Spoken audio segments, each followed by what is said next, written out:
नमस्कार मंडळी, आता नवरात्र सुरू झालेले आहेत, त्यामुळं आज मी उपवासाचा एक पदार्थ तुमच्यासमोर घेऊन आले आहे. आज आपण बनवणार आहोत उपवासाची भाजी आणि पुरी. त्यासाठी मी काय केले, अगोदर भाजीची तयारी, शेंगदाणे भाजून घेतलेत, त्यात काही हिरव्या मिरच्या घातल्यात आणि मीठ घातले आणि ते मिक्सरला बारीक करून घातले. मिरच्या मी अखंड घातल्यामुळं काही मिरच्या तशाच राहिल्यात बरं का. नंतर मी इथं पाव किलो भगर घेतलेली आहे. भगर स्वच्छ धुवून घ्यायची आणि ती आता मी मिक्सरचं जे भांडं वापरलं होतं की नाही चटणी करायला, त्याच्यामध्येच ती भगर घालायची आणि थोडंसं पाणी घालून हे मिक्सरला बारीक करून घ्यायचं. एकदम असं पातळ करून घ्यायचं हे अशा पद्धतीने. नंतर आता मी अशा पद्धतीने सर्व भगर बारीक करून घेतली आहे मिक्सरला. आता आपण गॅस चालू करून हे कढई गॅसवर ठेवून घेऊ आणि हे काय करायचं, मग हलवत म्हणजे छान असं मिक्स करत राहायचं, म्हणजे हे आटल्या जातं आणि आटून त्याचं छान असं पीठ किंवा गोळा तयार होतो त्या भगरीचा. असं निब्बर असं ती भगर करून घ्यायची. अशा पद्धतीने आपल्याला आता हे पुरी करण्यासाठी पीठ तयार आहे. आता आपण हे गॅसवरून खाली उतरून ठेवूयात. अशा पद्धतीने पीठ झालं पाहिजे पुऱ्या करण्यासाठी. आता आपण कढईमध्ये तेल घालून घेऊ. हे शेंगदाण्याचं तेल वापरलेलं आहे मी इथं.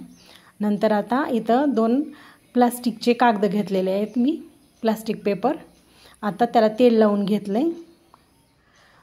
तुम्ही पोळपाटावरही पुरी अशा प्लास्टिक पेपरवर थापू शकता. माझं पोळपाट मी आता चपात्या केल्या त्या ना, त्याच्यामुळं खरकटे, त्यामुळं मी इथं ताट घेतलं आहे. नंतर त्या अशा 2 प्लास्टिकचे पेपर घ्यायचे, एक खाली आणि एक वरती. त्या दोन्हीला बी छान तेल लावून घ्यायचं आणि त्यामध्ये अशी पुरी छानपैकी अशी थापून घ्यायची, एकदम मस्त अशी. आणि आता ही तेल आता गरम झालेलं आहे, आपण तेलामध्ये सोडून घेऊयात. पहिली पुरी आपली इथं तयार झालेली आहे. पाहू शकता तुम्ही कशी छान टम्म फुगलेली आहे ही पुरी.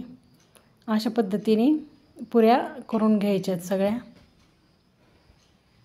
आता आपल्या पुऱ्या तयार झालेल्या आहेत. आता आपण त्याच कढईमध्ये उरलेल्या तेलामध्ये बटाट्याची भाजी करून घेणार आहोत. त्या तेलामध्ये, आमच्याकडे जिरी खात नाही उपवासाला, तुमच्याकडे खात असले तर तुम्ही ती जिरी वापरू शकता. त्या तेलामध्येच मी बटाटे टाकलेले आहेत, बारीक कापून घेतलेले. नंतर त्यामध्ये मी मगाशी ठेचा करून घेतला होता का नाही, शेंगदाण्याचं कोट आणि मिरचीचा, तो घातलेला आहे आणि ते छान मिक्स करून आता ताटली झाकण ठेवून नुसतं वाफेवरच ही बटाट्याची भाजी शिजवून घ्यायची आहे. आपली ही बटाट्याची भाजी इथं तयार आहे. आता आपण सर्व करू. आपली बटाट्याची भाजी आणि पुरी उपवासाची इथं तयार झालेली आहे. पुऱ्या पाहू शकता तुम्ही किती छान अशा टम्म फुगलेल्या आहेत आणि या खायला पण खूप छान टेस्टी लागतात. रोज रोज साबुदाणा खिचडी खायचा कंटाळा येतो ना, अशा वेळेस आपण असे या नवरात्रीमध्ये वेगवेगळे पदार्थ करून खायला काहीच हरकत नाही आहे. माझा हा व्हिडिओ जर तुम्हाला आवडला तर आपल्या चॅनलला लाईक, शेअर आणि सबस्क्राईब करायला विसरू नका. बाय.